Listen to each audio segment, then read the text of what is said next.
ಈ ರೀತಿ ಒಂದು ಚಿಕನ್ ಲಿವರ್ ಮಾಡ್ಕೊಳ್ಳಿ. ತುಂಬ ಟೇಸ್ಟಿಯಾಗಿರುತ್ತೆ ಆ್ಯಂಡ್ ತುಂಬ ಕ್ವಿಕ್ಕಾಗಿ ಆಗುತ್ತೆ. ಎರಡನ್ನೂ ಈ ರೀತಿ ಚಿಕ್ಕ ಚಿಕ್ಕದಾಗಿ ಕಟ್ ಮಾಡಿ ಇಟ್ಕೊಂಡಿದ್ದೀನಿ. ಬಾಣಲಿಗೆ 1 ಸ್ಪೂನ್ ಎಣ್ಣೆ, 1 ಸ್ಪೂನಷ್ಟು ಬೆಳ್ಳುಳ್ಳಿನ ಜಜ್ಜಿ ಹಾಕ್ಕೊತಾ ಇದ್ದೀನಿ. ಹಾಗೆ ಚಿಕ್ಕದಾಗಿ ಹೆಚ್ಚಿರುವಂಥ ಈರುಳ್ಳಿನ ಹಾಕ್ಕೊತಾ ಇದ್ದೀನಿ.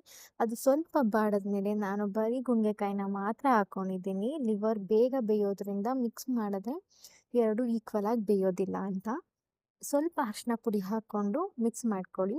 ಹಾಗೆ ಸ್ವಲ್ಪ ನೀರನ್ನ ಹಾಕಿ, ಹಾಗೆ ಸ್ವಲ್ಪ ರುಚಿಗೆ ತಕ್ಕಷ್ಟು ಉಪ್ಪನ್ನ ಹಾಕಿಬಿಟ್ಟು ಒಂದು 5-10 ನಿಮಿಷ ನೀವು ಮುಚ್ಚಿಟ್ಬಿಡಿ. ಗುಂಡೆಕಾಯಿ ಆಲ್ಮೋಸ್ಟ್ 70-80% ಆಗೋ ತನಕ ಅದನ್ನು ಮುಚ್ಚಿಟ್ಬಿಡಿ. ಈ ರೀತಿ ಎಣ್ಣೆ ಬಿಡಬೇಕು, ಅಲ್ಲಿ ತನಕ ಅದನ್ನು ಬೇಯಿಸಿ. ಈಗ ಲಿವರ್ನ ಹಾಕ್ಕೊಂಡು ಸ್ವಲ್ಪ ಆವಾಗೇ ಸ್ವಲ್ಪ ಸಾಲ್ಟ್ ಹಾಕ್ಕೊಂಡಿದ್ವಿ, ಸೊ ನೋಡ್ಕೊಂಡು ಸಾಲ್ಟ್ ಹಾಕ್ಕೊಳ್ಳಿ.